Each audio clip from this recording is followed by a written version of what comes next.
नमस्कार, मी Kiran Palkar. Crime diary news channel मध्ये आपले स्वागत आहे. पाहूयात आजच्या ताज्या बातम्या. फुलेवाडी खून प्रकरण, 5 आरोपींना 5 दिवसांची पोलीस कोठडी, आणखी 3 ताब्यात.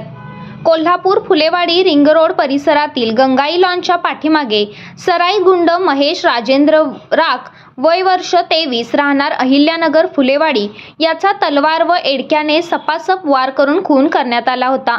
या प्रकरणी करवीर पोलिसांनी आतापर्यंत 5 जणांना अटक केली असून त्यांना सोमवारी न्यायालयात हजर केले असता न्यायालयाने त्यांना 5 दिवसाची पोलीस कोठडी सुनावली.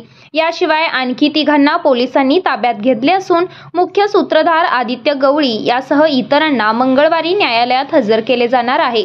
कोठडीत पाठवलेले आरोपी पियुष अमर पाटील वय वर्ष 23 राहणार कनेरीनगर, मयूर दयानंद कांबळे वय वर्ष 22 राहणार साने गुरुजी वसाहत, सोहम संजय शेळके वय वर्ष 22 राहणार वारे वसाहत, बालाजी गोविंद देऊळकर वय वर्ष 26 राहणार पाचगाव तालुका करवीर, जुनेद पटेल वय वर्ष 22 राहणार फुलेवाडी.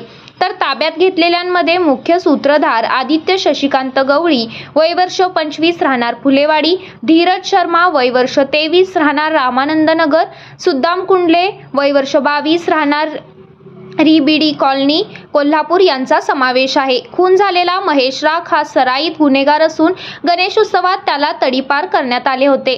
तो नंतर पुन्हा कोल्हापुरात परतला. राख याने आरोपी आदित्य गवळीच्या पत्नीला प्रेम प्रकरणातून पळवून आणून आपल्या घरी ठेवले होते आणि तिच्याशी लग्न करणार होता.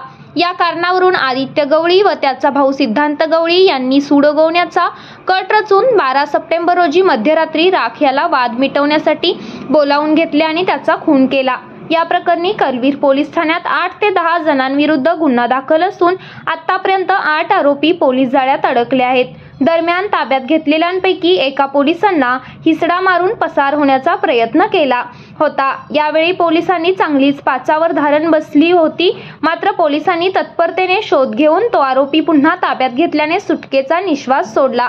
या संपूर्ण प्रकरणाचा तपास करवीर पोलीस ठाण्याचे पोलीस निरीक्षक किशोर शिंदे यांच्या मार्गदर्शनाखाली सुरू आहे.